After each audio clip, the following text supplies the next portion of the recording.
I'm Ant Gould, Director of Faculties here at the CII, and I'm delighted to be joined today by Caroline Wayman, who is Chief Ombudsman and Chief Executive of the Ombudsman Service. Welcome, Caroline. Thank you.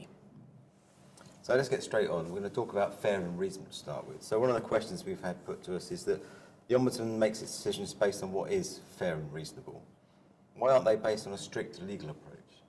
So the reason that we make our decisions based on what's fair and reasonable is that that's the way that we were set up under law, actually. So when we were established as the Financial Ombudsman Service back in 2000, Parliament decided that the way in which we should make our decisions is based on what's fair and reasonable in all the circumstances. So the rules that apply to us, the DISP rules, also set out that that's how we should make our decisions. So we're obliged to do that. But I think it's important to say that it's not just fairness in the abstract that we're just making up as we go along. It's about looking at what's fair and reasonable, taking account of all relevant factors. So that will include the law. That's a very important factor. It'll also include relevant regulatory rules, industry codes, what's good industry practice. So what we'll do is we'll look at when the thing that's being complained about happened, and then we'll look at what the relevant law was, whether there are any rules or codes of practice that apply, what the good industry practice was, and then overall we'll decide what's fair. Okay, and on this issue, members often talk to me about the fact that insurance at the end of the day is a legal contract. So can you give an example where the legal contract versus fair and reasonable comes into play? So a recent example that might help illustrate this fair and reasonable remit was a case we had quite recently for a lady who was unexpectedly in hospital. I think she was in hospital for just about 2 months in the end. And her policy said that it didn't provide cover for theft, burglary, if the house was unoccupied for 30 days or more. Unfortunately, she was burgled while she was in hospital. So perhaps on the strict interpretation of the policy, that's something that wasn't covered. But when we looked into her circumstances, actually she'd made arrangements for her son to visit the property very regularly. He'd been going there to make sure everything was in order and keeping an eye on things. And so when we looked at the particular circumstances of her case, we felt it wouldn't be fair to apply the strict interpretation of that policy. So we talked to the insurer about that, and they agreed it'd be fair to meet the claim. Okay, thank you. I mean, what would you say are the most common types of complaints you get about insurance? I think insurance cases quite often centre around misunderstandings, actually, and confusion in communication. So I think quite often they are between the difference between people's expectation of what a policy covered and what actually it covered in practice. So very often our work resides in the bit in between those two things. So people think that they're buying peace of mind and that every eventuality will be covered. And of course, in reality, insurance covers specific situations and excludes certain things as well. So very often it's about the gap in expectation. But also I think there's a very common theme of people just not really understanding some of the technical wording. There's an awful lot of jargon in insurance, I think, still. Sometimes I think it has its own language. And I think those of us sort of used to that language can sometimes forget how confusing that can be for people. So I think those are sort of some of the common themes of what we see. And actually, often what we're doing is providing a bit of explanation and interpretation. Okay, thank you. The next set of questions are really around the issue of non-disclosure. So perhaps you could tell me more about how the Ombudsman looks at complaints relating to non-disclosure in the first instance. So complaints about non-disclosure are something we've seen for as long as I can remember, and going back to the Insurance Ombudsman, one of the probably most popular areas of complaints, because obviously that can often arise when people are making a claim and their policy potentially being voided. So it's been an area of complaints for as long as we have existed, I think, as a service. In recent times, of course, the law has been updated in relation to non-disclosure, but very much I would say that has brought the law much more in line with the Ombudsman's thinking, actually. So it doesn't represent a big change in terms of how the Ombudsman thinks about cases of non-disclosure. We continue to start with looking at whether or not a clear question was asked. So that's probably the first thing that we would look at. So if an insurer is saying that the consumer has not disclosed something, then we'll look at the question to see if it was clear in the first instance. Okay. Can you put a bit more colour on how you define a sort of clear question? Well, I think in terms of thinking, was the question clear? We'll be looking for things like, was there any wording used that might have been confusing? So if there was particular technical language or terminology that someone might not have understood, then that's the sort of thing that might make the question less clear. I mean, wherever possible, I think questions asked in clear, plain language, plain English is the best way to go, and try and make sure that there isn't room for ambiguity about what was being asked. I think the other thing sometimes can be that the question is almost too broad, and therefore people don't know what they're really being asked, and so it might not be reasonable to expect people to remember every single detail if it wasn't clear that that was what was being asked of them. Okay, well, I'll try and make sure this next question is clear and not too broad. What do you look for when deciding if a customer took reasonable care? So we'll look carefully at what the customer has said and whether it was reasonable that they didn't disclose something. We'll be looking to assess whether or not in doing so they did so intentionally or recklessly, or whether it was perhaps more just something that was careless. And in doing that, what we're looking at is what was the sort of information that they didn't disclose, what reason have they given for saying that they didn't disclose it, and does that add up, does that seem reasonable? And that's a very fact-specific thing that we need to assess.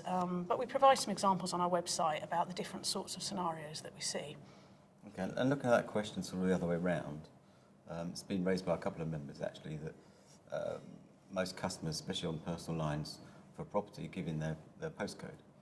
Now, most insurers you'd expect with sort of modern mapping should know whether that's in a flood risk area or not. Mm-hmm. So if just by giving their postcode, are they really giving enough information? It's down to the insurer then to have the owners to take more care to make sure they know that it's a risk.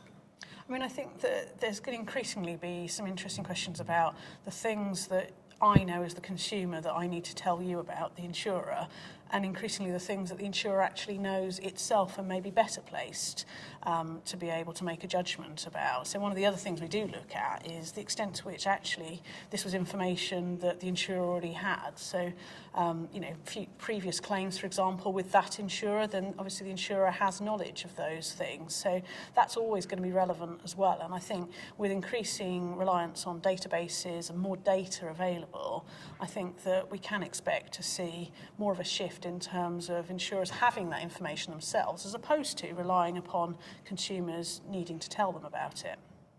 Okay, and so what can an insurer do if a customer doesn't take reasonable care?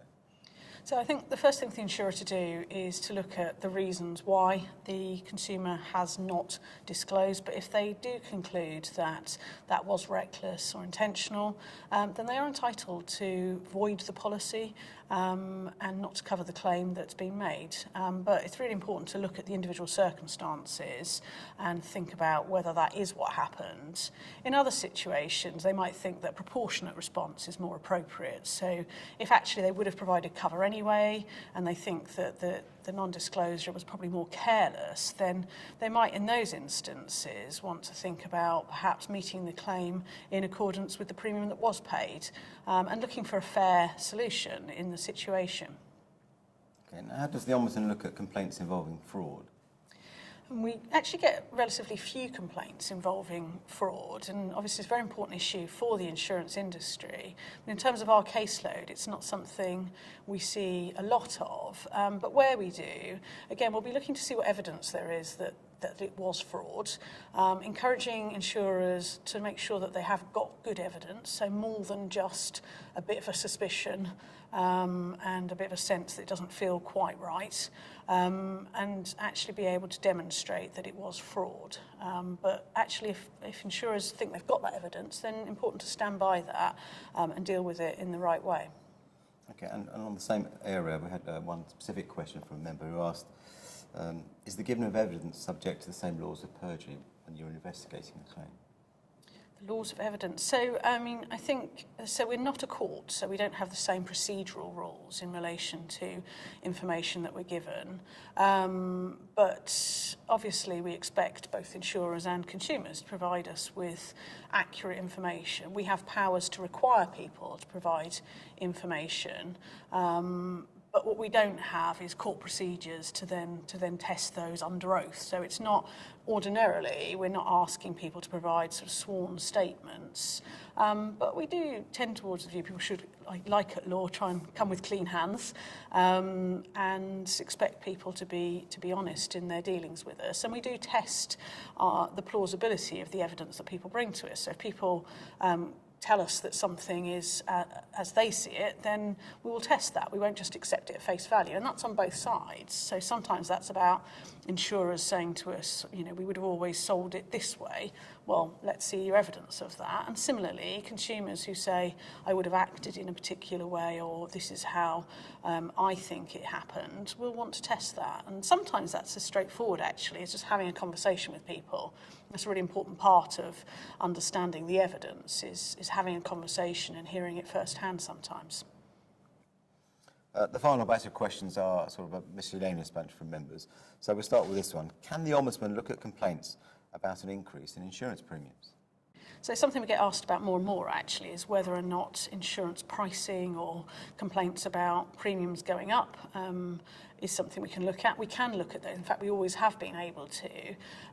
What we need to do in those sorts of situations is be able to tell whether a customer's being treated fairly. What we won't do is try and interfere with the proper commercial judgment of an insurer in setting prices. But actually, increasingly, we see complaints from people who come to us because, well, quite often, actually, it's a family member has discovered mum's insurance policy and wonders why mum's paying £800 for her household insurance and they're only paying £300 and they live quite nearby. And that's something that more and more customers are coming forward and asking those questions. And so in those sorts of situations, what we would do is ask the insurer to explain the reason for that and why that's fair. And then we'll be able to judge whether or not it seems fair and pass on that explanation, if it is, to the consumer.